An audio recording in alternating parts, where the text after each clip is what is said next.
Nagpapahinga si Monica sa veranda, umiinom ng champagne kasama ang tatlo niyang kaibigang negosyante nang mapansin niya si Ricardo sa hardin naggugupit ng mga palumpong ng rosas.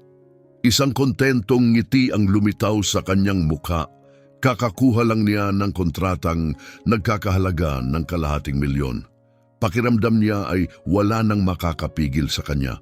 Pagkatapos, may isang mapaglarong ideyang pumasok sa isip niya. "Hoy Ricardo!" sigaw niya habang pumipitik ng daliri. "Halika rito!" Tahimik na ibinaba ni Ricardo ang gunting at lumapit sa veranda. Ang kupas niyang kasuotang panghardinero ay kapansin-pansing kaiba sa mga elegante at mamahaling damit ng mga babae. "Narinig mo na ang tungkol sa malaking gala na i-host ko sa Sabado, di ba?" Tanong ni Monica habang sumasandal sa kanyang upuan. May mga ngiting may aliw na ang kanyang mga kaibigan, parang may inaasahan na. "Aba, iniimbitahan kita, sumama ka sa amin. Sa tingin mo ba hindi mo deserve na nandoon?" Hindi gumalaw si Ricardo. "Mga sosyal ang pupunta roon, mga milyonaryo, totoong investors, makapangyarihang tao, pero huwag kang mag-alala." Dagdag niya sabay ngising may pang-aasar. "Pwede ka namang tumambay lang sa isang sulok, may kailangang gumawa niyan." Pinipigilan ng isang babae ang kanyang tawa sa likod ng kamay. Ang isa naman ay tumalikod at tumingin sa hardin. Maliban na lang, biro ni Monica na kunway nag-iisip, kung may malaki ka ng plano sa Sabado, baka may sosyal kang hapunan, may meeting ka ba sa isang VIP client? Nanatiling tahimik si Ricardo, pinupunasan ang kanyang mga kamay sa maruming uniforme. "Oh," giit niya, "iiwan mo ba akong bitin? Oo o hindi?" Maingat na pinagmamasdan siya ng mga kaibigan niya. Ang isa ay kinakabahang nilalaro ang kwintas. Ang isa pa ay uminom ng mahabang lagok ng champagne. "Pupunta po ako, ma'am," sagot ni Ricardo sa wakas. Sa isang iglap bahagyang naglaho ang kumpiyansang ngiti ni Monica. Hindi niya inaasahang tatanggapin niya. "Magaling," mabilis niyang sabi-sabay palakpak. "Kung ganon ayos na, Sabado, 8:00. At huwag mong kalimutan, magsuot ka ng tamang suit, may kurbata, makintab na sapatos, kumpletong porma. Sigurado akong may nakatago ka niyan sa aparador mo, di ba? Ang karaniwang tuksedo ng hardinero." Isang nerbiyosong tawa ang nakawala sa isang kaibigan. Iwas tingin ng iba. Tumango lang si Ricardo at bumalik sa hardin nang walang imik. Hinintay ni Monica na makalayo siya sa kahumalakhak. "Nakita niyo yon? Oo talaga siya. Siya ang magiging highlight ng gabi." Nakunot ang noo ni Ana, isa sa mga babae. "Monica, sigurado ka bang magandang ideya to?" "Anong problema? Biro-biro lang naman." "Pero paano kung talagang pumunta siya?" tanong ni Ana. "Mas maganda," sagot ni Monica habang muling pinupuno ang baso. "Isipin mo na lang siyang nakikipagkwentuhan sa mga CEO at investors. Comedy gold yon." Wala nang sinabi si Ana pero hindi rin siya tumawa. Ang dalawa pa ay nagdahilan at umalis kaagad. Halatang nag-iba ang mood. Hindi man lang nila naubos ang inumin.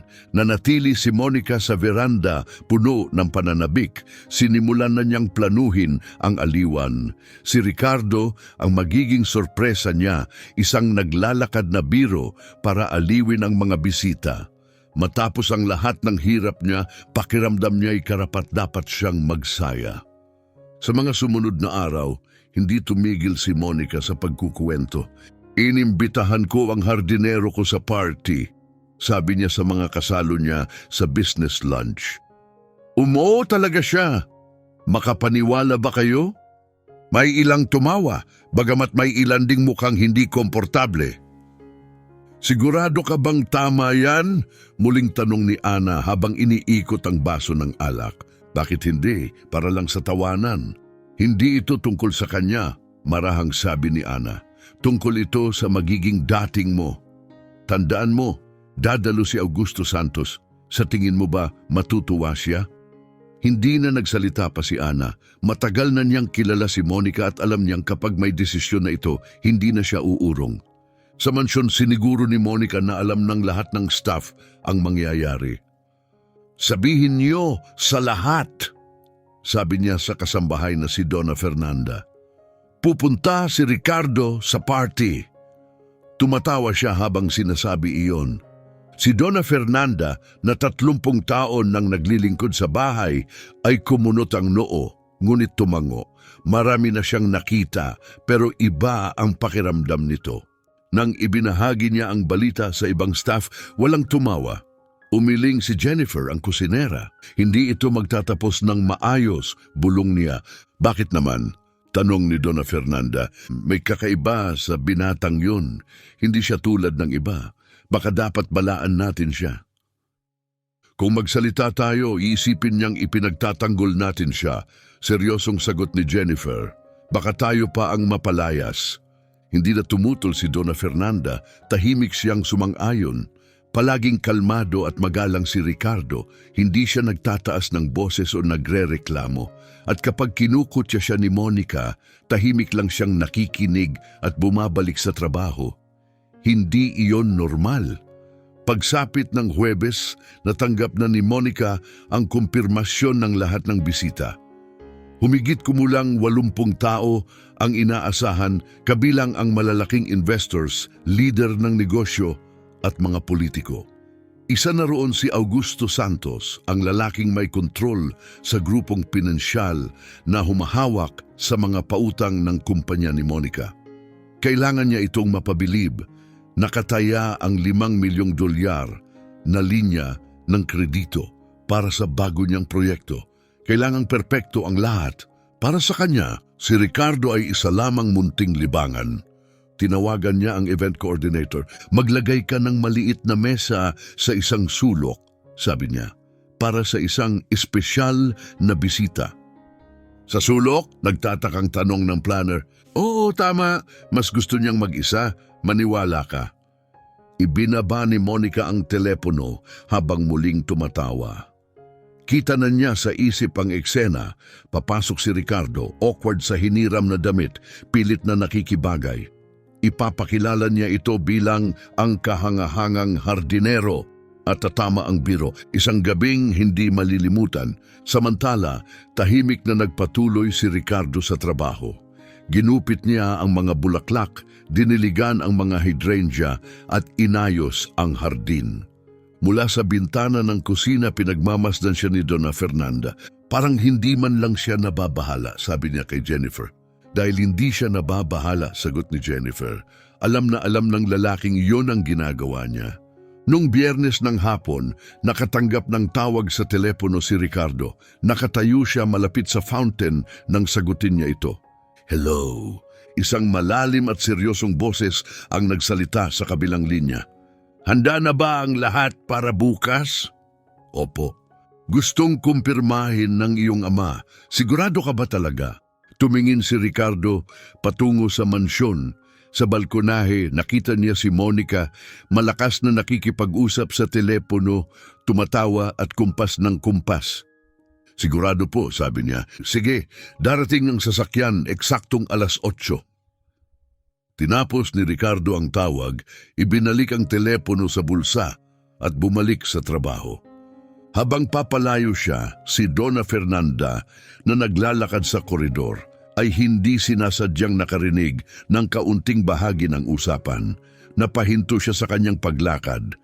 Sinulyapan ni Monica si Ricardo na kalmadong ginagawa ang kanyang trabaho na parang walang nagbago, pero may kung anong kakaiba. O baka naman masyadong perpekto ang lahat, hindi niya masabi.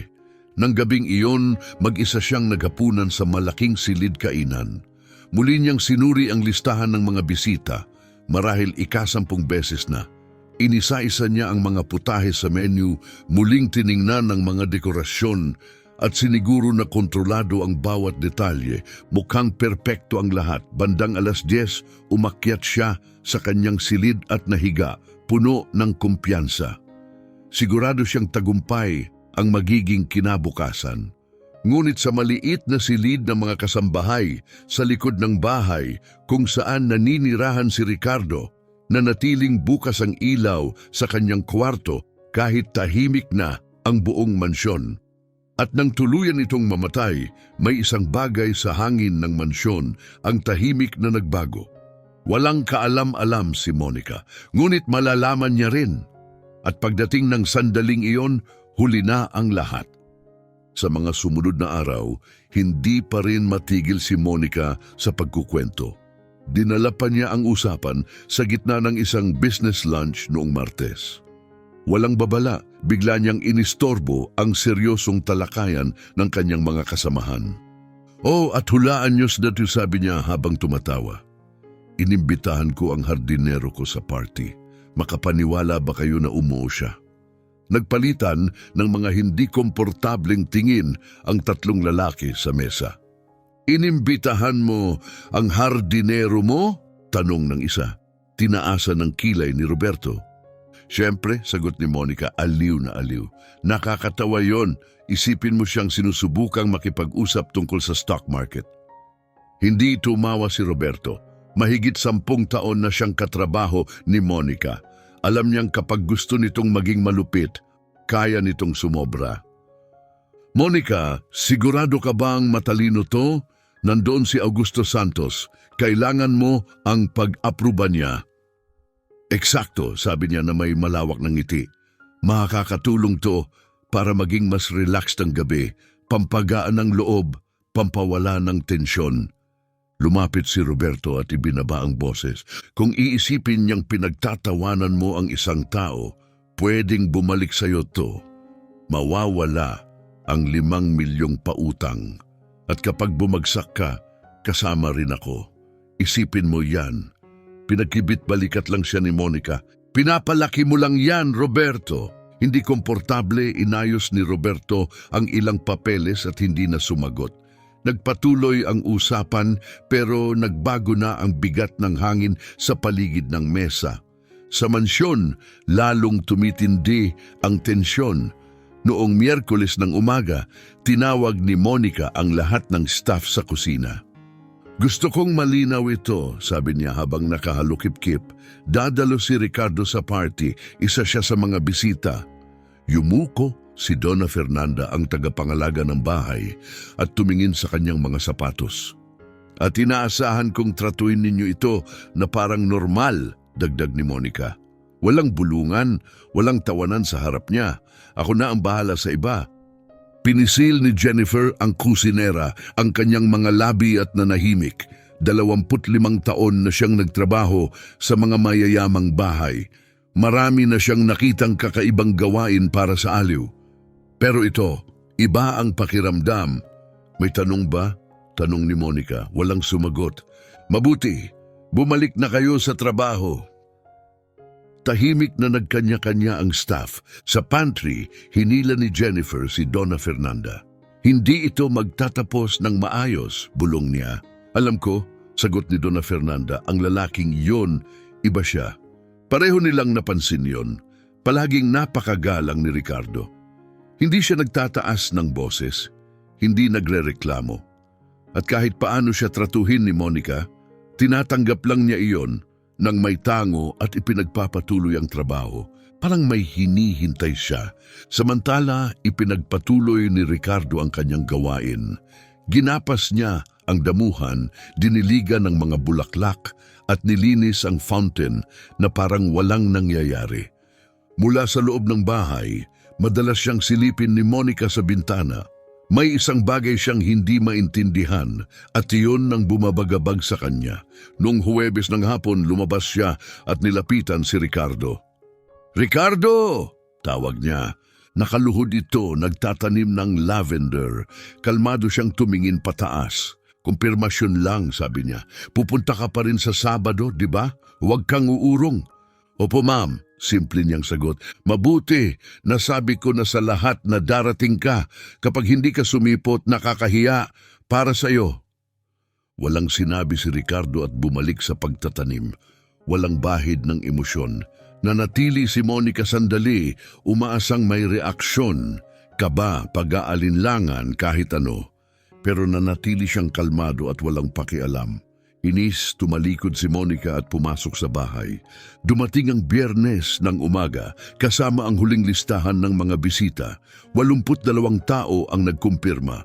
Lahat ng mahahalagang pangalan ay darating, kabilang si Augusto Santos at 2 kasosyo mula sa institusyong pinansyal na nais niyang mapabilib. Ito ang pinakamalaking pagkakataon sa kanyang karera, 5 milyong pondo at pagkakataong lumawak sa 3 rehiyon. Kailangang perpekto ang lahat. Muli niyang tinawagan ng event planner.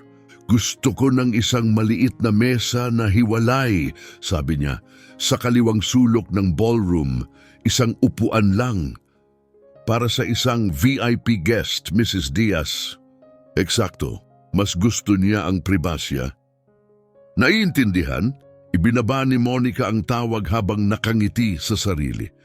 Malinaw na malinaw sa isip niya ang eksena, si Ricardo, mag-isang nakaupo sa sulok, habang ang iba ay nag-uusap, nagtatawanan at nagsasara ng mga kasunduan. Siya ang magiging kakaibang tanawin ng gabi. Isang munting biro na iilan lang ang makakaunawa.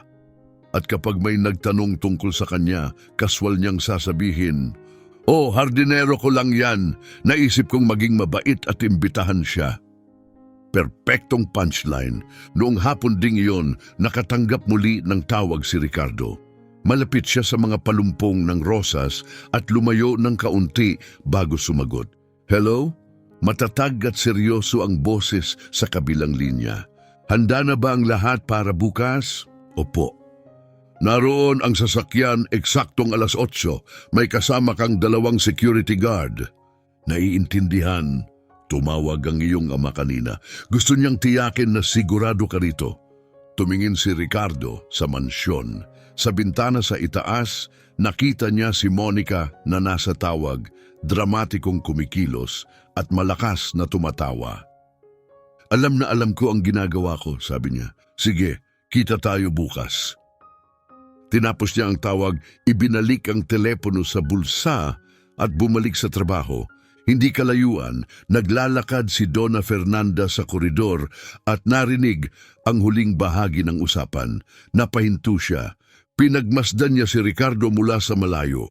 Abala siya sa paggupit at pagdidilig ng mga halaman na parang karaniwang araw lang. Pero sumikip ang dibdib niya, isang sasakyan, mga gwardya, ang kanyang ama. May hindi tama. Pumasok siya sa kusina at nadatnan si Jennifer na naghahanda ng hapunan. "Jennifer," bulong niya, "sa tingin ko kailangan nating balaan si Ginang Monica." "Babalaan tungkol saan?" Mahinang tanong ni Jennifer. "Kay Ricardo," sagot ni Donna Fernanda. "Hindi siya kung sino ang inaakala niya." Napahinto si Jennifer, tumigil sa ere ang kutsilyong hawak niya. "Sigurado ka ba?" "Hindi ako pwedeng makasiguro," amin ni Donna Fernanda, "pero narinig ko siya sa telepono. Darating daw siya bukas sakay ng kotse at nabanggit niya ang seguridad." Matagal na nanahimik si Jennifer, maingat na nag-iisip. "Kung sasabihin natin kay Ginang Monica," sabi niya sa wakas, "iisipin niyang nagsisinungaling tayo. O mas masahol pa na pinoprotektahan natin siya at pareho tayong mawawalan ng trabaho." Alam ni Donna Fernanda na tama siya. "Kaya wala tayong sasabihin?" "Maghihintay tayo," mahinang sagot ni Jennifer. "At magdarasal na sana'y hindi matupad ang kinatatakutan ko bukas." Kinagabihan, muling mag-isang naghapunan si Monica sa ingrandeng silid-kainan. Muli niyang sinuri ang listahan ng mga bisita. Tiningnan niya ang menu, inaprubahan ang ayos ng mga mesa at maingat na kinumpirma ang pwesto ng maliit na mesa sa sulok. Eksakto ang lahat ayon sa gusto niya. 10:00, umakyat siya sa kanyang silid-tulugan na kontento ang pakiramdam. Tagumpay ang magiging bukas. Aaprubahan ni Augusto Santos ang kasunduan, lalawak ang kumpanya, at higit sa lahat, masisiyahan siya sa isang gabing hindi malilimutan ng lahat. Mahimbing siyang nakatulog.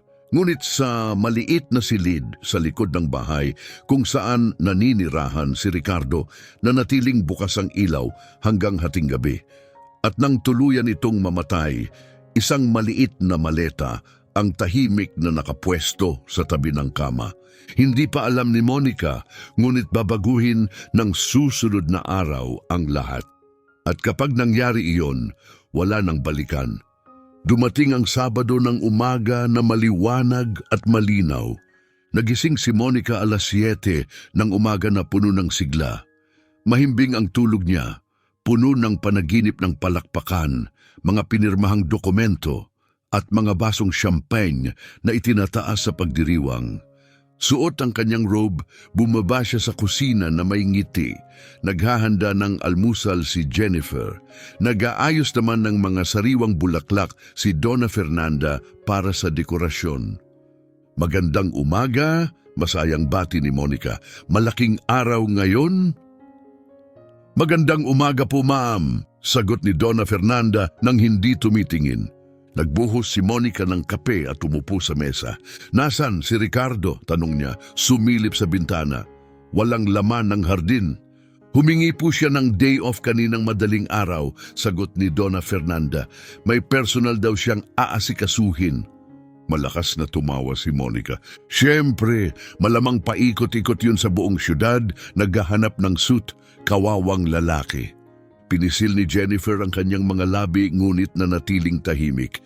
May sinabi ba siyang oras ng balik? Tanong ni Monica. Wala po, ma'am. Hindi bale, kaswal na sabi ni Monica. Alam niyang alas 8 ang party. Kung mahuli siya, problema na niya yon. Tinapos niya ang kape at umakyat para maghanda. Nagpaiwan sina Jennifer at Donna Fernanda. Nagpalitan ng mga nag-aalalang tingin. Wala siyang kaalam-alam, bulong ni Jennifer. Ni kaunti, sang-ayon ni Donna Fernanda. Samantala, sa kabilang panig ng syudad, nakatayo si Ricardo sa loob ng isang marangyang 5-star na hotel. Lumabas siya ng banyo na nakasuot ng puting bathrobe. Maluwang at elegante ang suite, may matataas na bintanang tanaw ang buong skyline. Tumunog ang telepono. Ginong Castro, magalang na sabi ng boses, handa na po ang inyong suit. Iakyat na po namin. Sige, sagot ni Ricardo. Makalipas ang ilang minuto, may kumatok. Binuksan niya ang pinto. Pumasok ang 2 lalaki, may dalang perpektong tahi na Italian suit, makintab na sapatos na balat at isang sutlang kurbata. Handa na po ang lahat, sir, sabi ng isa habang maingat na isinasabit ang suit. Darating po ang sasakyan ng alas 7:45. Napakaganda, tugon ni Ricardo. Umalis sila, humarap siya sa suit. Itim ito, walang kapintasan, ni isang gusot ay wala. Marahan niyang hinaplos ang tela. 3 buwan na ang nakalipas mula nang huli siyang magsuot ng ganitong kasuotan. 3 buwan mula nang tanggapin niya ang hamon ng kanyang ama, ang magtrabaho ng palihim sa mga kumpanyang konektado sa imperyong pinansyal ng kanilang pamilya. Tahimik na magmasid, matuto. Tingnan kung paano kumikilos ang mga tao kapag akala nila'y wala kang kapangyarihan. Ang kumpanya ni Monica Diaz ang 3 asignatura at siya ring pinakamasama. Kinuha ni Ricardo ang kurbata at sinimulang itali. Bahagyang nanginginig ang kanyang mga kamay. Huminto siya. Huminga siya ng malalim at tumingin sa salamin. Mula sa kanyang bulsa, inilabas niya ang isang maliit na nakatiklop na litrato. Isang matandang lalaki na nakasuit, nakangiti sa tabi ng mas batang Ricardo. Maingat niyang inilagay ang larawan sa bulsa ng kanyang jacket at muling inayos ang kurbata. Sa pagkakataong ito, matatag na ang kanyang mga kamay. Isinuot niya ang sapatos at muling tumingin sa salamin. Handa na siya. Pagsapit ng alas 5 ng hapon, abala na ang mansyon ni Monica. Mabilis na kumikilos ang mga tauhan ng event, inaayos ang mga mesa, inilalagay ang mga upuan at sinusubok ang ilaw. Unti-unti nang nabubuo ang lahat. Naglakad si Monica sa mga pasilyo, minamatyaga ng bawat detalye. Ang gabing matagal niyang hinihintay ay malapit nang magsimula. Nakasuot ng makinis at mamahaling designer outfit, nakapulupot ng mahigpit ang kanyang buhok at perpekto ang pagkaka-apply ng makeup. Sinuri ni Monica ang ayos ng lugar gamit ang mapanuring mga mata. Masyadong malapit sa paderang mesa sa sulok, punan niya. Ilayo ninyo ng kaunti. Opo, ma'am, agad na sagot ng isa sa staff. At siguraduhin ninyong iisang upuan lang ang nandoon. Wala nang kailangang dagdag pa. Sandaling nag-alinlangan ng event planner, ngunit sinunod pa rin ang utos. Napangiti si Monica sa sarili niya. Maayos na ang lahat. 6:30 ng gabi, umakyat siya para magbihis. Isinuot niya ang isang mahaba at eleganteng navy blue na gown, nagsuot ng mataas na takong at pumili ng mga alahas na simple ngunit halatang mamahalin. Humarap siya sa salamin at tiningnan ang sarili sa huling pagkakataon. Walang kahit anong kapintasan, perpekto ang lahat. Bumaba siya ng hagdan bandang 7:15. Pagsapit ng 7:30, dumarating na ang mga unang bisita. Mga lider ng negosyo, investors, mga personalidad sa politika, mga lalaking nakamatatalim na suit at mga babaeng nakasuot ng mararangyang evening gown ang pumuno sa pasukan. Isa-isang sinalubong ni Monica ang bawat isa ng may alindog at kumpiyansa. 7:50, dumating ang isang makinis na sasakyan. Dumating na si Augusto Santos. Matangkad, may pilak na buhok at seryosong tindig, isa siya sa pinakamaimpluwensyang kasosyo sa pinakamalaking grupong pinansyal ng bansa. Ginoong Santos, bati ni Monica habang iniaabot ang kamay na may mainit na ngiti. Isang karangalan po ang maparito kayo ngayong gabi. Monica, sabi niya habang sandaling kinamayan siya, isang magandang pagtitipon. Maraming salamat. Siniguro kong inalagaan ang bawat detalye. Gusto kong hindi ito malimutan. Sigurado akong ganun nga, sagot niya habang nililibot ng tingin ang engranding bulwagan. Muling ngumiti si Monica. Lahat ay umaayon sa plano. Eksakto ang takbo ng gabi. Pagsapit ng 8:00 ng gabi, puspusan na ang kasiyahan. Mahigit 80 bisita ang nag-uusap, nagtatawanan at umiinom ng champagne. Maayos na gumagalaw si Monica sa buong silid. Bumabati, bumubuo ng koneksyon, sinisigurong komportable ang lahat. Ngunit kada ilang minuto, pasulyap-sulyap siyang tumitingin sa may entrada.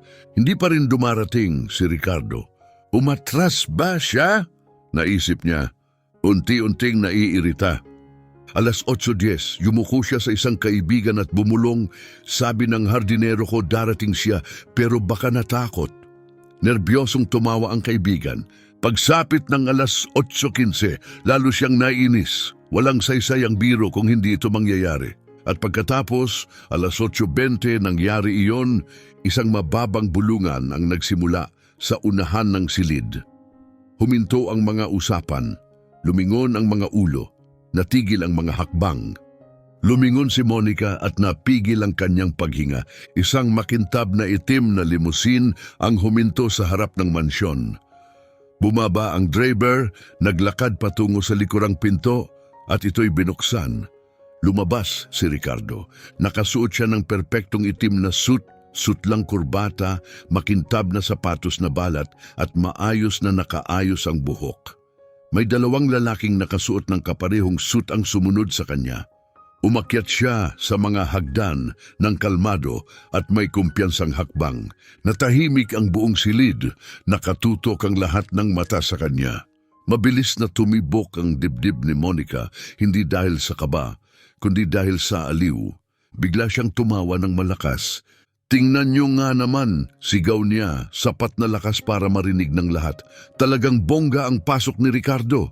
1,000 at personal na security team. Grabe ang commitment. May ilang bisitang tumawa ng alanganin. Lumakad si Monica palapit na may pinalabis na kasabikan. Napakagaling na palabas, nirenta ang sasakyan, mga bodyguard. Masasabi kong nalampasan mo ang sarili mo, Ricardo.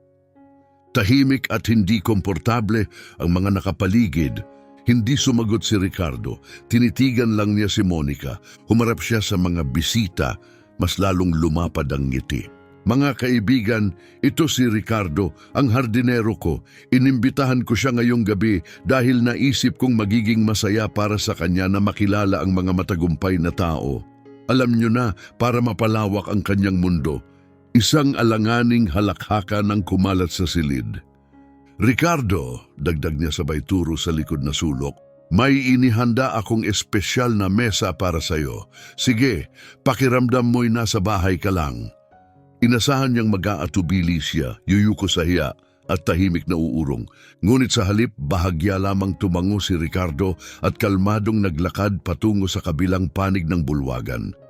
Bumalik si Monica sa kanyang mga bisita, nagniningning sa kasiyahan. At saka may isang ganap na hindi inaasahang nangyari. Si Augusto Santos na nasa kalagitnaan ng pag-uusap kasama ang ilang investors ay lumingon. Kumunot ang kanyang noo habang nakatuon ang tingin kay Ricardo.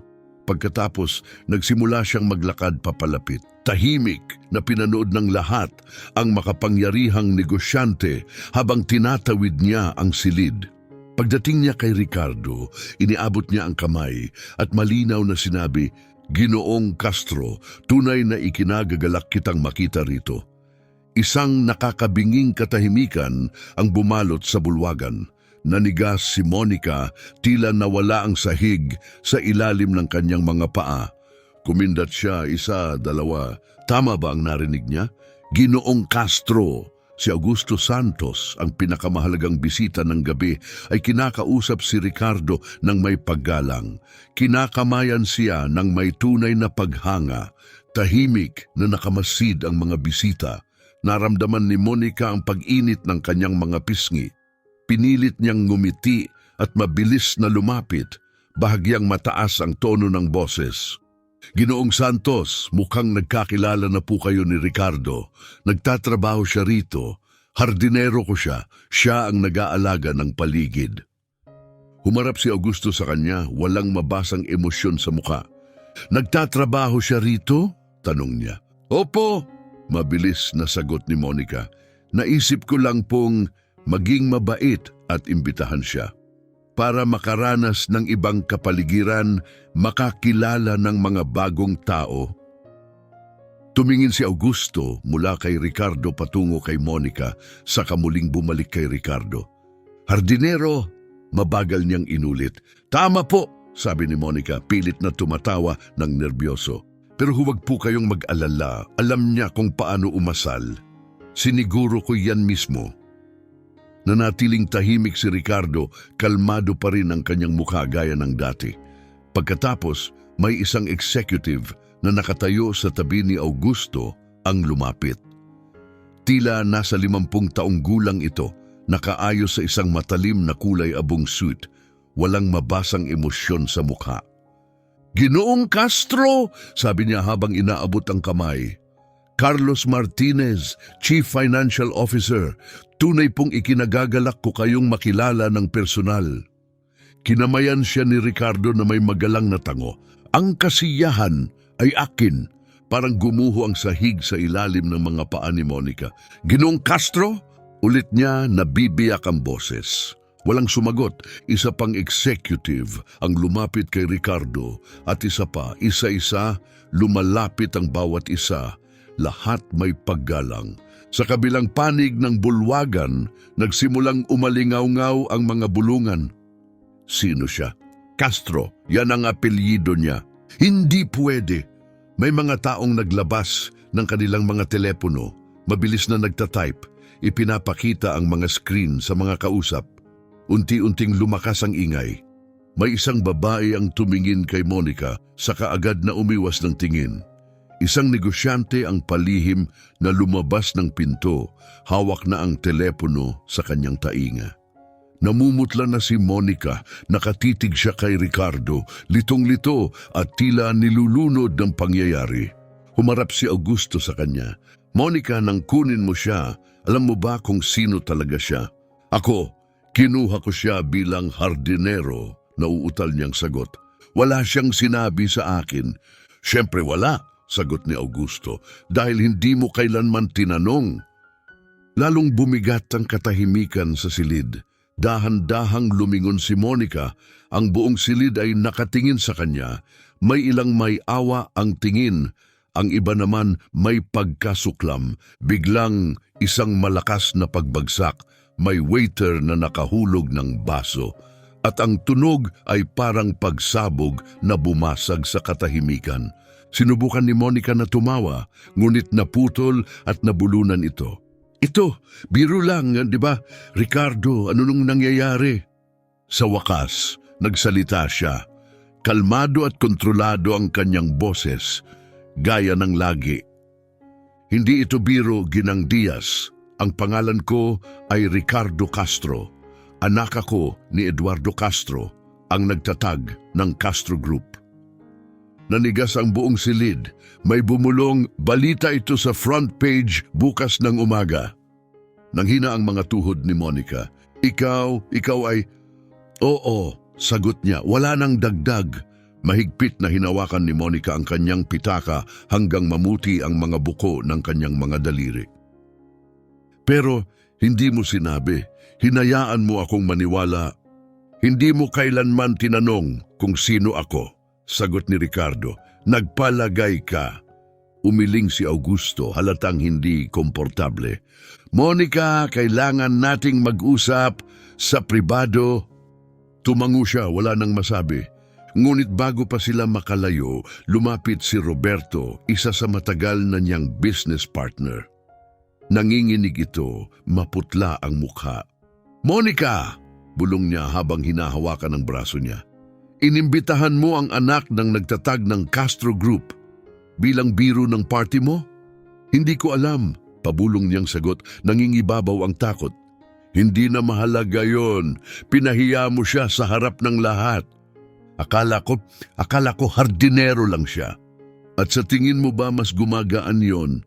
Maring sabi ni Roberto, pinahiya mo sa publiko ang isang taong nagtatrabaho para sa iyo. At ngayon, nalaman mong isa siya sa pinakamakapangyarihang tao sa bansa. Naramdaman ni Monica ang pag-ipon ng luha sa gilid ng kanyang mga mata. Pero hindi siya pwedeng umiyak, hindi rito, hindi sa harap ng lahat. Ayusin ko to, sabi niya, nanginginig ang boses. Binitiwan ni Roberto ang kanyang braso at umatras, umiling. Good luck! Umalis siya nang walang dagdag na salita. Muling lumapit si Monica kay Ricardo. Nakatabi nito si Augusto, mahina ang pag-uusap. Ginoong Castro, panimulan niya, halos bumibigay ang boses. Kailangan kong humingi ng paumanhin. Wala akong kaalam-alam kung sino kayo. Kung nalaman mo, putol ni Ricardo, iba ba ang naging trato mo sa akin? Binuka ni Monica ang bibig, ngunit walang lumabas na salita. Eksakto, sabi ni Ricardo. At iyon ang problema. Naglinis ng lalamunan si Augusto. Monica, babalikan na lang natin ang proposal sa negosyo sa ibang pagkakataon. Bumagsak ang kanyang dibdib. Ginoong Santos, pakiusap, wala itong kinalaman sa... May kinalaman ito sa lahat, maring sagot niya. Hindi ako nakikipagnegosyo sa mga taong tinatrato ang iba na parang disposable. Kahit sino pa sila. Pero ako, mag-usap tayo sa Lunes. Iminumungkahi kung gamitin mo ang weekend para pag-isipan kung paano mo tinitingnan ang kapwa mo. At doon, tumalikod siya at umalis, kasunod ang iba pang executive. Naiwang mag-isa si Monica sa gitna ng silid. Sa paligid niya, iniiwasan ng mga bisita ang kanyang tingin. May mga pabulong na usapan. Ang iba'y abala sa kanilang mga telepono kuno'y walang napapansin. Lumapit si Ana, ang kaibigang nagbabala sa kanya ilang araw na ang nakalipas. Sinubukan kitang sabihan, marahan niyang sabi. Hindi sumagot si Monica. Nakatitig lang siya kay Ricardo, na ngayoy nakatayo sa gitna ng mga negosyante, maayos magsalita, kumpiyansa at pinakikinggan ng may paggalang, isang paggalang na hindi niya kailanman ipinakita. Pagsapit ng 9:00, halos kalahati ng mga bisita ay nagdahilan na at umalis. Maagang meeting, sakit ng ulo, usaping pampamilya, anumang palusot para makaiwas sa iskandalong naging ang gabi. Umupo si Monica sa isang mesa mag-isa, hawak ang isang baso ng alak na hindi man lang niya natikman. Lumapit si Roberto. Aalis na ako, mahina niyang sabi. Mag-uusap tayo sa susunod na linggo. Roberto, pakiusap. Hindi na ako pwedeng manatili, Monica. Isa na itong sakuna. Umalis siya bago pa siya makasagot. Mula sa pintuan ng kusina, nakatanaw sina Donna Fernanda at Jennifer. Sabi ko sa'yo may masamang mangyayari, bulong ni Jennifer. Tama ka, sagot ni Fernanda. Hindi siya kailanman nakikinig. Kailanman. Bandang 9:30, matapos magpaalam sa huling natitirang bisita, lumapit si Ricardo kay Monica. Tumingala siya pagod at lubos na napahiya. Magpapaalam lang ako, kalmado niyang sabi. Huminga si Monica ng may panginginig. Ikaw, sinadya mo ang lahat ng ito, di ba? Hinayaan mo akong tratuhin ka ng ganon para patunayan ang isang punto, para ilantad ako. Umiling si Ricardo ng marahan. Hindi, tinanggap ko ang trabaho para matuto at marami akong natutunan. Natutunan kong may mga taong nagbibigay lang ng respeto sa mga inaakala nilang mas mataas sa kanila at minamaliit ang mga tingin nila'y mas mababa. Hindi ako ganong tao, pero ikaw ay ganon, sabi niya. Walang galit, tanging tahimik na katotohanan. At ngayon ikaw ang kailangang magpasya kung gusto mong manatiling ganun. Tumalikod siya at naglakad palayo. Sandali, tawag ni Monica. Ano na ang gagawin mo ngayon? Tanong ni Monica. Halos pabulong na ang boses. Sasabihin mo ba sa ama mo? Ipapatigil mo ba ang kumpanya ko? Huminto si Ricardo at bahagyang lumingon. Wala na akong kailangang gawin, Ginang Diaz, kalmado niyang sagot. Inasikaso mo na yon ng mag-isa, pagkatapos naglakad siya palayo. Naiwang mag-isa si Monica sa malawak at halos walang lamang bulwagan. Maganda pa rin ang pagkakaayos ng mga mesa. Patuloy na nagliliwanag ang mga ilaw. Tumuloy ang marahang musika, parang walang nangyari. Ngunit tapos na ang pagdiriwang. At kasama nito, higit pa sa inaakala ni Monica ang nawala. Dumating ang linggo ng umaga na balot ng ulap. Hindi man lang nakatulog si Monica kahit 1 minuto. Buong gabi siyang nanatili sa parehong armchair sa sala, suot pa rin ang evening gown, nakatitig sa bakanting espasyong minsang puno ng bisita. Doon kung saan gumuho ang kanyang mundo, dumaan na ang mga tagalinis, inalis ang mga mesa, upuan at dekorasyon. Katahimikan na lamang ang naiwan kasama ang unti-unting pag-unawa na wala nang babalik sa dati.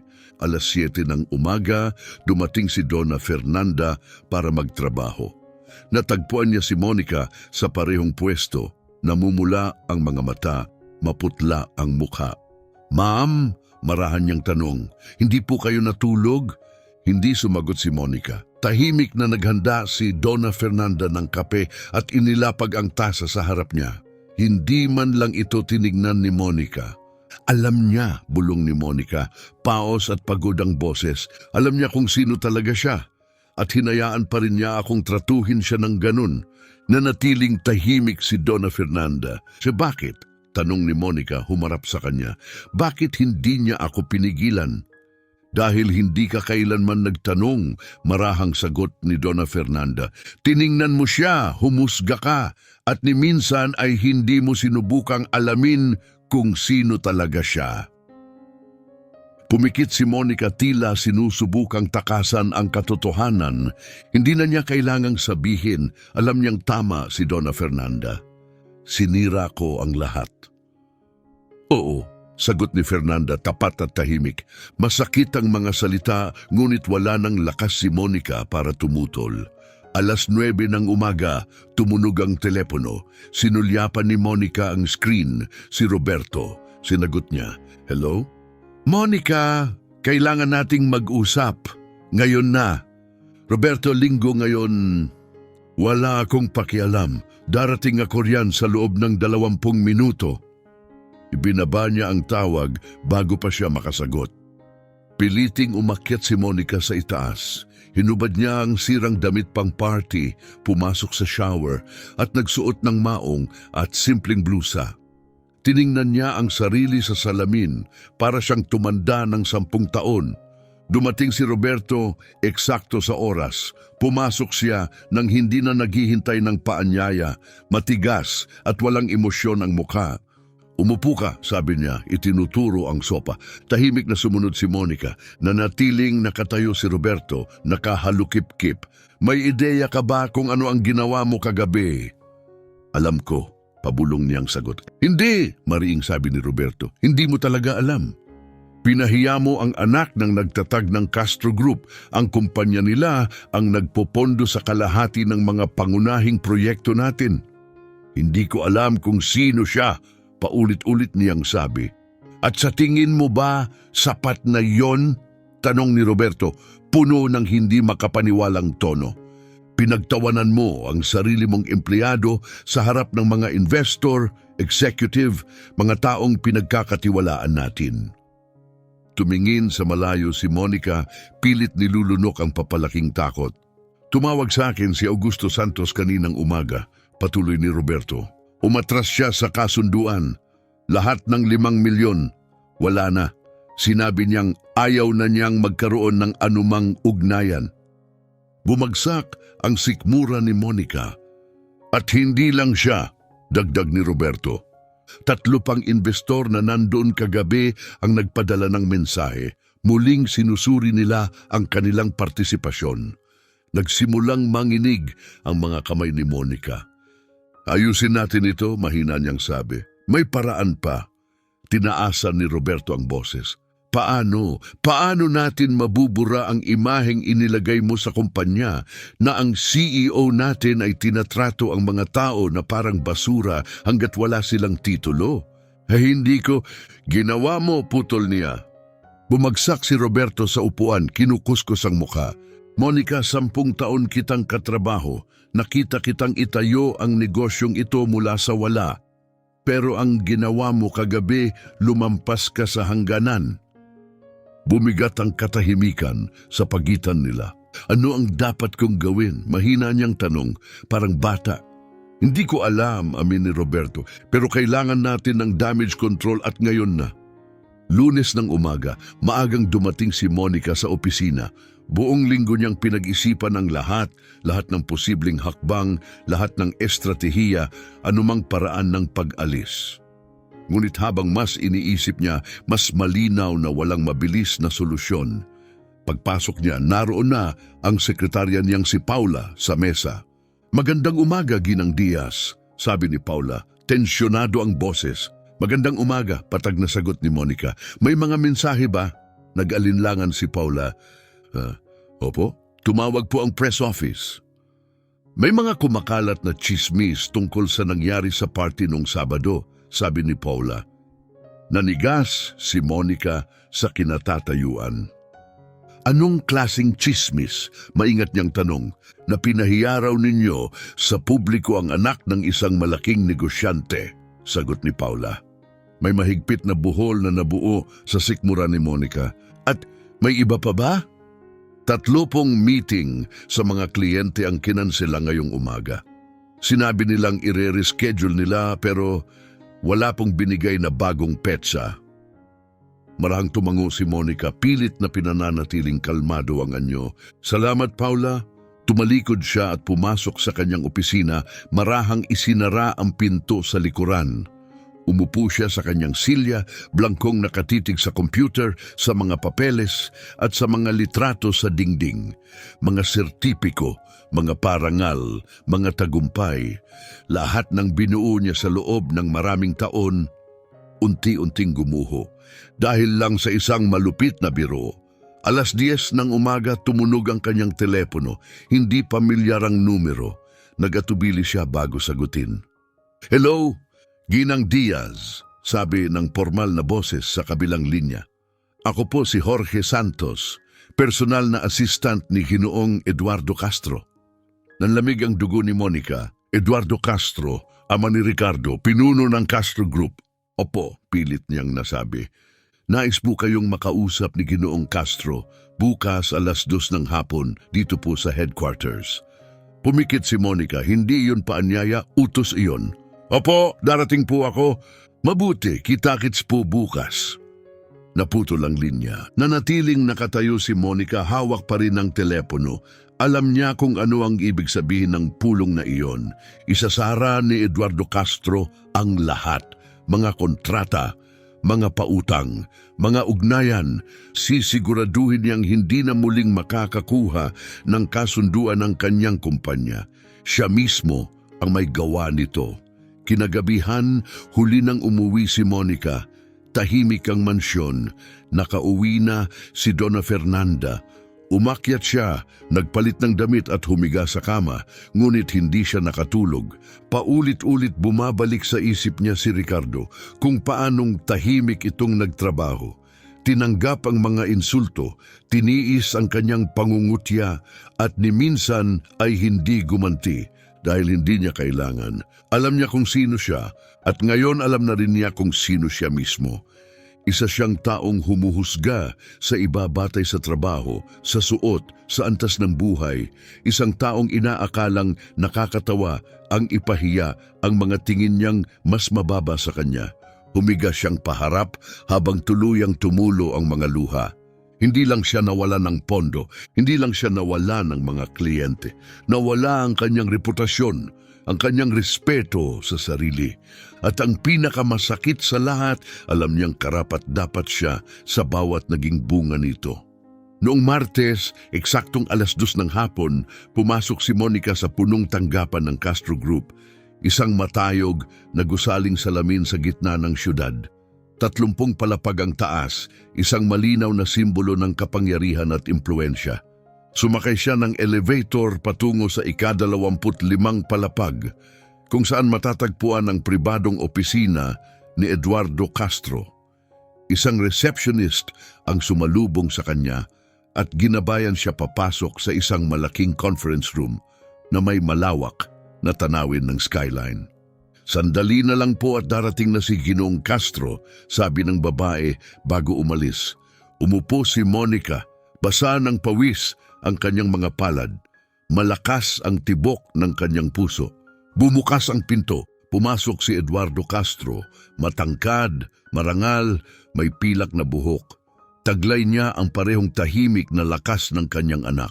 Ginang Diaz, sabi niya habang umuupo sa tapat niya.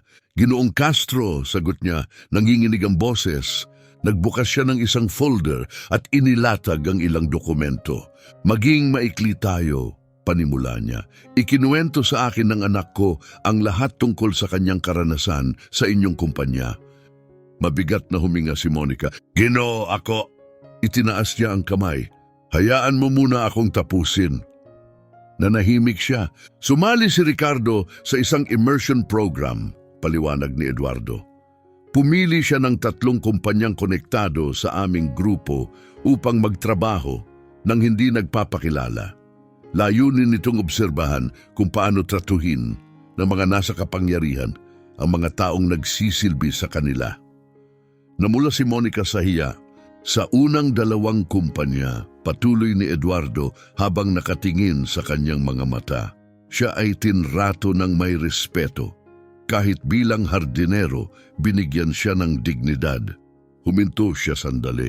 Ngunit sa inyong kumpanya siya ay pinagtawanan, minamaliit, ginawa ninyong palabas sa publiko, ginamit ninyo ang inyong autoridad, hindi para mamuno, kundi para manghamak. Ibinaling ni Monica ang tingin sa mesa. Ako po, labis na nagsisisi, bulong niya. Hindi binubura ng pagsisisi ang nagawa na. Marahan at sinadya niyang isinara ang folder. May kakayahan akong bawiin ang bawat kontrata ngayong araw. Putulin ang lahat ng daloy ng pera. Siguraduhing walang institusyong hahawak muli sa inyong negosyo. Napuno ng luha ang mga mata ni Monica. Sumikip ang kanyang lalamunan. Ngunit hindi ko gagawin, sabi niya. Napaangat ang tingin niya, litong-lito. Yumuko ng bahagya si Eduardo, nakasandal sa mesa. Dahil iyon ay paghihiganti. At ang paghihiganti ay walang itinuturo, sabi ni Eduardo. Naglatag siya ng isang dokumento sa mesa sa pagitan nila. Ngunit ito ang gagawin ko, patuloy niya. Mananatili ang lahat ng kasalukuyan ninyong kontrata sa Castro Group, ngunit may isang kondisyon. Tumingin si Monica sa papel. Maglulunsad kayo ng isang programang pangkumpanya na nakatuon sa respeto at dignidad. Lahat ng empleyado, anuman ang posisyon, ay dapat tratuhin ng patas at may pagkakapantay-pantay. Tumango siya, pinipigilan ng emosyon. At maring dagdag ni Eduardo, ikaw mismo ang mangangasiwa sa programang ito. Dadalo ka sa bawat sesyon. Sisiguraduhin mong hindi na ito mauulit. Tumuwid si Monica. Gagawin ko po, sabi niya, matatag ang boses. Ipinapangako ko. Nanahimik si Eduardo sandali, pagkatapos ay tumayo siya. Sana nga, Ginang Diaz, dahil ito na ang huling pagkakataon mo. Naglakad siya patungo sa pinto, saka huminto.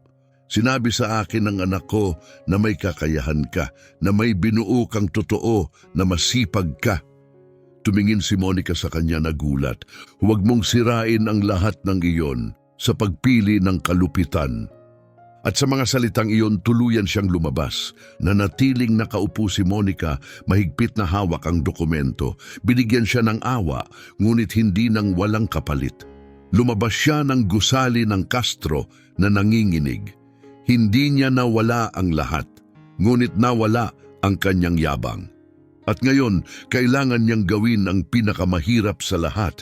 Aminin na siya'y nagkamali. Magbago. Patunayan na kaya niyang maging mas mabuti. Noong Miyerkules ng umaga, humarap si Monica sa buong team niya. Puno ang conference room, 23 empleyado ang nakaupo at naghihintay. Nakatayo sa tabi niya si Roberto, nakahalukip-kip, maingat na nagmamasid.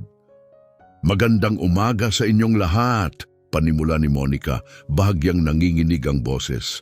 Tinawag ko ang meeting na ito dahil kailangan kong maging tapat tungkol sa isang mahalagang bagay. Tahimik ang silid. Marahil narinig na ninyo ang nangyari sa party ko noong nakaraang Sabado, sabi niya. Gumawa ako ng isang napakalaking pagkakamali. Pinahiya ko ang isang tao sa publiko. Ginawa ko siyang punchline ng isang biro. Walang nagsalita. At pagkatapos nalaman ko kasama ng lahat na siya ang anak ni Eduardo Castro. May ilang pabulong na usapan. Nawalan ako ng negosyo, nawalan ng mga kasunduan, pero ang tunay na nawala sa akin ang paniniwalang may karapatan akong tratuhin ang isang tao ng ganon dahil inakala kong mas mababa siya sa akin. Marahan niyang nilibot ng tingin ng silid, tinignan ang bawat isa sa mata. At hindi lang iyon mali, hindi iyon katanggap-tanggap.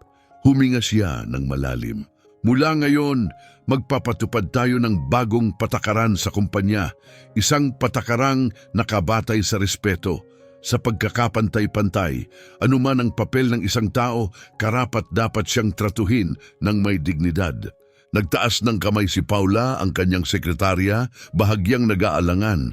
Ibig sabihin ba nito pa iba na ang pakikitungo ninyo sa amin mula ngayon? Bumagsak ang tanong na parang bato. Madali sana itong itanggi ni Monica. Maaari sana niyang ipagtanggol ang sarili. Ngunit iyon ay magiging isa na namang kasinungalingan. Oo, malinaw niyang sagot. Iyan mismo ang ibig sabihin. Sa mga sumunod na araw, hindi agad nagbago ang lahat. Ngunit may nagsimulang gumalaw. Nagpursige si Monica totoong pagsisikap. Binabati niya ang lahat sa pangalan. Nagpapasalamat siya. Nagsimula siyang humingi ng opinyon at talagang nakikinig. Noong Huwebes, pumasok siya sa elevator kasabay ng isa sa mga tagalinis. Ang una niyang instinct ay umiwas gaya ng nakasanayan niya. Ngunit sa pagkakataong ito, pinigilan niya ang sarili. Magandang umaga, mabait niyang sabi. Nagulat ang babae. Magandang umaga po, ma'am. Kumusta ang araw mo? Nag-atubili ang babae sa ngumiti. Mabuti po, salamat sa pagtatanong. Pagbukas ng pinto ng elevator, binigyan siya ng babae ng mainit na ngiti. Magandang araw po, Ginang Diaz. Maliit na sandali lamang iyon, ngunit mahalaga. Isa itong simula. Noong Biyernes, tumunog ang telepono ni Monica, si Ana iyon. Monica, sabi niya, narinig kong may mga binabago ka raw sa kumpanya. Paano mo nalaman? Nabanggit ni Paula, mabilis kumalat ang balita. Napabuntong hininga si Monica na talaga nga. Pinag-uusapan ka ng mga tao, dagdag ni Ana. Pero sa mabuting paraan, nagulat sila, positibo ang gulat. Walang umasa na magbabago talaga ako, amin ni Monica. Hindi mo naman kailangang gawin, marahang sabi ni Ana. Pero pinili mo, lagi tayong may pagpipilian. Napuno ng luha ang mga mata ni Monica. Salamat, Ana. Noong Sabado, bumalik si Monica sa mansyon. Pumasok siya sa kusina kung saan naghahanda na ng tanghalian si Donna Fernanda. Tahimik ang bahay, iba ang pakiramdam ng paligid. Tumayo si Monica sandali, nagmamasid. Hindi lang tumitingin, kundi tunay na nakakakita. Sa unang pagkakataon, tunay niyang naunawaan ang mga taong nasa paligid niya. Hindi batay sa kanilang tungkulin, kundi sa kanilang halaga. Napakumbaba siya at sa wakas, nagsisimula na siyang matuto. Donna Fernanda, maaari ba tayong mag-usap? Umupo sila ng magkatabi sa mesa sa kusina. May utang akong paghingi ng tawad sa inyo at kay Jennifer at sa lahat ng nagtatrabaho rito, marahang sabi ni Monica. Hindi nagsalita si Donna Fernanda, naghintay lang siya. Hindi ako sumigaw, hindi ako hayagang naging malupit, pero naging malamig ako, walang pakialam. Ilang taon na kayong narito at ni minsan ay hindi ko kayo tunay na nakita. Palagi naman po kayong magalang, mahinang sabi ni Donna Fernanda. Hindi sapat ang pagiging magalang, sagot ni Monica. Dapat naging tao rin ako. Tumango si Donna Fernanda ng minsan. Natututo na kayo. Sumunod na Lunes, tumunog ang telepono ni Monica. Si Augusto Santos iyon. Monica, sabi niya, may naririnig akong balita tungkol sa mga pagbabagong ginagawa mo. Ginagawa ko po ang lahat ng makakaya ko para itama ang mga pagkakamali. Tapat niyang sagot. Nabanggit ni Eduardo ang bagong programa, sabi niya. Gusto kong i-reschedule ang meeting natin. Napahinto ang paghinga ni Monica. Talaga po? Oo. Pero gusto ko ng ebidensya, totoong ebidensya, na may nagbago nga. Hindi puro salita lang. Makikita ninyo na pangako niya. Ibinibigay ko po ang aking salita. Susunod na Biyernes, 2:00. Ibinaba niya ang tawag. Nanatiling nakaupo si Monica, hawak pa rin ang telepono. Isang ikalawang pagkakataon. Noong Martes, hinanap niya ang numero ni Ricardo. Dumaan siya sa assistant ni Eduardo at nagpadala ng mensahe. Ricardo, si Monica Diaz ito. Gusto kong makausap ka. Harapan, kung kailan ka available. Pinindot niya ang send at naghintay. Pagkalipas ng 15 minuto, may dumating na sagot. Huwebes, 3:00 ng hapon, Corner Cafe, Paulista at Consolação. Pumayag siya. Noong Huwebes, dumating si Monica ng 15 minutong mas maaga. Eksaktong 3:00, pumasok si Ricardo. Naka-jeans at button-up shirt. Simple, kalmado. Umupo siya sa tapat niya. Salamat sa pagpunta, sabi ni Monica. Ikaw ang humiling, sagot niya. Gusto kong humingi ng tawad, harapan, hindi dahil kailangan, kundi dahil sincero ako. Hindi nagsalita si Ricardo, nakinig lang. Ang ginawa kong pagtrato sa'yo, hindi katanggap-tanggap, ginawa kitang biro. Walang dahilan para ron. Wala nga, marahang sagot niya. Nagkamali ako, malaki at sinusubukan kong maging mas mabuti. Alam ko, sabi ni Ricardo, sinabi sa akin ng ama ko ang tungkol sa programang sinimulan mo. Hindi iyon palabas lang, totoo yun. Dahil sa wakas, nakita ko ang sarili ko at hindi ko nagustuhan ang nakita ko. Sandaling nanahimik si Ricardo. Alam mo ba kung bakit ko tinanggap ang trabaho sa kumpanya mo? Tanong niya. Umiling si Monica. Sabi ng ama ko matalino ka. Iginagalang niya ang binuo mo. Sinabi niyang may potensyal ka. Napuno ng luha ang mga mata ni Monica. At tama siya, patuloy ni Ricardo. Matalino ka talaga, pero sa kung anong punto, May nakalimutan ka na mahalaga rin ang ibang tao. Pinunasan ni Monica ang luha sa pisngi. Alam ko, tumayo si Ricardo. Nais kong magtagumpay ka sa mga pagbabagong ginagawa mo, Ginang Diaz. Tumalikod siya para umalis. Ricardo, tawag ni Monica. Huminto siya. Mapapatawad mo ba ako balang araw? Tumingin siya sa balikat niya. Pinatawad na kita pero hindi binubura ng kapatawaran ang nangyari. Binibigyan ka lang nito ng pagkakataon na maging mas mabuti mula ngayon. At naglakad siya palayo. Naiwang mag-isa si Monica nakatingin sa labas ng bintana ng kafe. Marami siyang nawala, ngunit ang nakuha niya ay isang bagong bagay, isang bagay na hindi pa niya kailanman tunay na nagkaroon, pagkilala sa sarili, at marahil ang pagkakataong maging ibang tao. Pagkalipas ng 3 buwan, puno ang conference room, 23 empleyado ang nakaupo sa harap. Naroon din si Roberto, gayon din ang 3 bagong empleyado. Nakatayo si Monica sa tabi ng isang HR consultant, handang magsalita. Nagsalita ang consultant. Sa nakalipas na 3 buwan, nakakita kami ng kapansin-pansing progreso, malaking pagtaas sa kasiyahan ng mga empleyado at ni isang ulat man ng hindi wastong pag-uugali o harassment sa trabaho.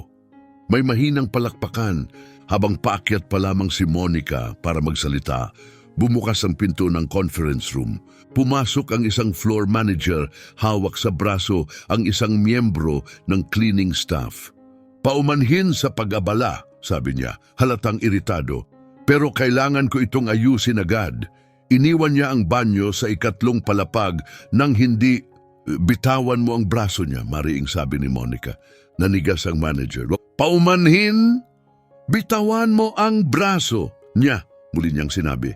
Binitiwan niya ang babae, lito at hindi komportable. Lumapit si Monica at tumayo sa tabi ng empleyada. Ano ang pangalan mo?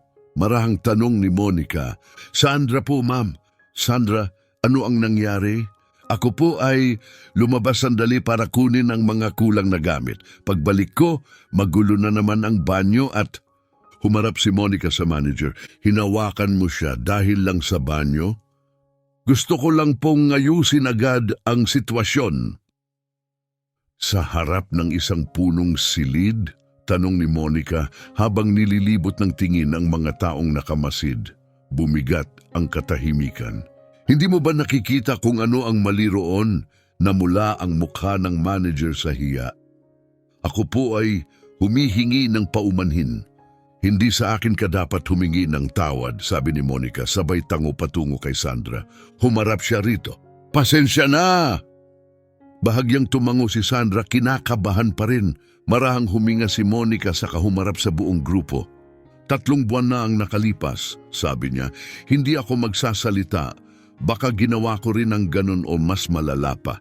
Tahimik na nakinig ang lahat, pero hindi na ngayon. Humarap siya kay Sandra. Maaari ka nang bumalik sa trabaho, Sandra. Huwag kang magmadali at kung may sino mang muling umasta ng walang respeto sa iyo, dumiretso ka agad sa akin. Tumango muli si Sandra, nag-aalangan pa rin at tahimik na umalis. Humarap si Monica sa manager na nakatayo ng alanganin. Maari ka ring umalis pero mag-uusap tayo ng pribado mamaya.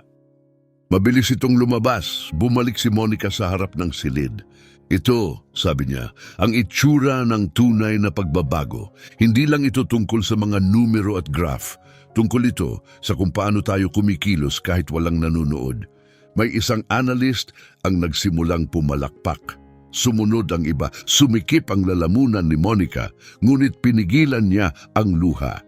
Kinahapunan, dumating siya sa opisina ni Augusto Santos eksaktong 2:00. Binati siya nito ng matatag na pakikipagkamay. Monica, sabi niya, pakiupo. Umupo siya, basang-basa ng pawis ang mga kamay sa kaba. Nagbukas si Augusto ng isang folder sa kanyang mesa. Nabasa ko ang mga ulat, nakausap ko si Eduardo at nagsagawa rin ako ng sarili kong pagsisiyasat. Nagantay si Monica, pigilang hininga. Malaki na ang naging progreso mo, sabi niya. Sa wakas, nakahinga siya. Inaaprubahan ko ang 5 milyong proyekto, patuloy ni Augusto. Ngunit may idinadagdag akong kondisyon. Anong kondisyon po? Ibabahagi mo ang programang ginawa mo, ang Respect and Dignity Initiative, sa 3 pang kumpanya sa aming portfolio. Tutulungan mo silang buuin ito. Napakurap si Monica nagulat. Gusto niyo pong magturo ako sa iba? Oo, pinagdaanan mo ito, natutunan mo mismo, iyon ang nagbibigay halaga sa karanasan mo. Umakyat ang emosyon sa dibdib ni Monica. Tinatanggap ko! Iniabot ni Augusto ang kamay. Kung ganon, may kasunduan tayo. Pagkalipas ng 1 linggo, bumalik si Monica sa mansyon. Tinawag siya ni Donna Fernanda palabas sa hardin. Ano yon? Tanong niya habang naglalakad sila sa bakuran. Tingnan mo roon, sabi ni Donna Fernanda sabay turo sa mga taniman ng rosas. May mga bagong bulaklak, sariwa, inayos sa bagong disenyo. Simple ngunit elegante. Sino ang nagtanim nito? Tanong ni Monica. Ang bagong hardinero, Pedro ang pangalan niya, sabi ni Donna Fernanda na may ngiti. Sinabi niyang si Ricardo ang gumawa ng plano bago umalis. Sayang daw kung hindi ito itutuloy. Lumuhod si Monica sa tabi ng mga puting rosas at marahang hinaplos ang isang talulot. Kahit matapos ang lahat, kahit alam niya kung paano siya tinrato, nag-iwan pa rin si Ricardo ng ganda. Hindi lang niya ginawa ang trabaho niya, bulong ni Monica. Ginawa niya ito ng may puso. Alam na alam niya ang ginagawa niya, sangayon ni Donna Fernanda. Pagkalipas ng 2 buwan, dumalo si Monica sa isang business conference. Nakikipag-usap siya sa mga kasamahan nang makita niya si Ricardo sa kabilang dulo ng silid. Maayos ang bihis, kausap ang grupo ng mga executive, kumpiyansa, kalmado, iginagalang. Nagtagpo ang kanilang mga mata. Bahagyang tumango si Ricardo, huminto si Monica, pagkatapos ay tumango rin. Ngumiti siya, hindi malapad, sapat lang. Isang tahimik na pagbati, hindi siya lumapit, hindi na kailangan may mga bagay na hindi na kailangang bigkasin. Nang gabing iyon, umuwi si Monica. Lumabas siya sa veranda at minasdan ng hardin na banayad na naliliwanagan sa ilalim ng mga bituin. Namumulaklak ng buo ang mga rosas na binalak ni Ricardo, makukulay, maselan, perpekto.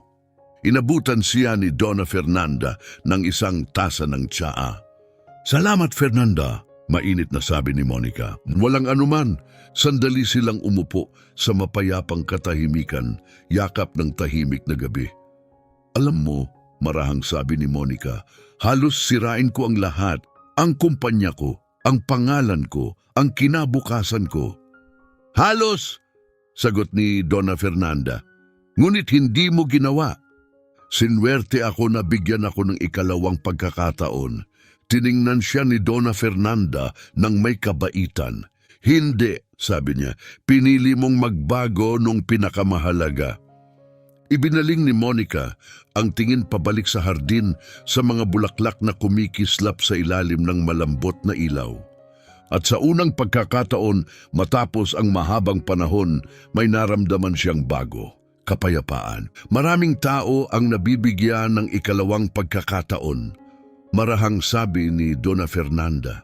Ngunit iilan lamang ang tunay na nagbabago. Marahang tumango si Monica. Marami pa akong kailangang matutunan.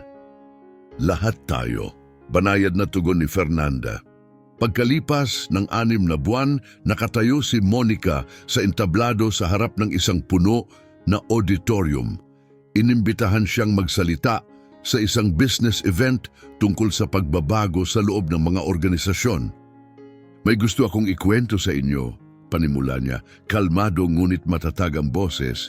Isang kwento kung paano ko halos nawala ang lahat dahil itinuring ko ang isang tao na mas mababa kaysa sa akin. Naging tahimik ang buong bulwagan, pinahiya ko ang isa sa aking mga empleyado sa harap ng publiko. Ginawa ko siyang paksa ng isang biro at saka ko lamang nalaman na siya pala ang anak ng isa sa pinakamakapangyarihang negosyante sa bansa. Isang alon ng bulungan ang dumaan sa hanay ng mga tagapakinig. Ngunit hindi tungkol sa kanya ang kwentong ito, patuloy niya. Tungkol ito sa akin, sa kung paano ko ibinunyag kung anong uri ng tao na pala ako at kung paano ko napagtantong hindi ko nagustuhan ang aking nakita. Huminto siya sandali, hinayaang tumimo ang katahimikan. 6 na buwan na ang lumipas. Ngayon, mas malusog ang aking kumpanya. Mas masigla ang aking team. Lumago ang aming negosyo. Hindi dahil nagkunwari akong nagbago, kundi dahil talagang nagbago ako. Sumabog sa palakpakan ng buong auditorium. Pagbaba ni Monica mula sa entablado, may isang babae mula sa audience ang lumapit sa kanya. "Salamat," marahan nitong sabi. "Kailangan ko talagang marinig iyon." Mainit nang ngumiti si Monica. Mahirap ang pagbabago, pero palagi itong sulit. Nang gabing yon, nag-vibrate ang kanyang telepono. Isang mensahe mula kay Ricardo. "Katatapos ko lang panoorin ang video ng talumpati mo. Binabati kita sa mga binuo mo. Tunay kang gumagawa ng pagbabago." Matagal na tinitigan ni Monica ang mensahe bago nag-type ng sagot. "Salamat sa lahat kahit nung hindi ko yun karapat-dapat." Ilang sandali lamang may dumating na sagot. "Lahat ay karapat-dapat na magkaroon ng pagkakataong umunlad. Ginamit mo ang sayo." Napangiti si Monica. Oo, marami siyang nawala noong hindi malilimutang Sabadong iyon. Mga kliyente, mga kasosyo, ang kanyang reputasyon, maging ang kanyang pagmamataas. Ngunit ang kanyang nakuha ay higit na mas mahalaga. Habag, kababaang loob at ang pag-unawang ang dignidad ay hindi nasusukat sa titulo o anyo. Ito ay nasusukat sa paraan ng pagtrato natin sa kapwa. Nakikita man sila o hindi, makapangyarihan man o tila hindi mahalaga. Hindi parusa ang nagbago sa kanya, hindi komprontasyon, hindi kahihiyan, kundi ang tahimik na pagkilala sa kung sino talaga siya. Noong akala niyang walang mananagot sa kanya, hindi lamang ito kwento tungkol sa negosyo, isa itong kwento tungkol sa pagkatao, sa respeto at sa sinasabi ng ating araw-araw na mga pagpili. Kapag iniisip nating walang nakamasid. Kung may bahagi ng kwentong ito ang tumimo sa iyo, kahit kaunti, mag-iwan ng like upang suportahan ang channel. At sabihin sa comments, aling sandali ang pinakatumama sa iyo. Anong aral ang dadalhin mo sa sarili mo? Salamat sa panonood. Hanggang sa muli, piliin ang dignidad palagi.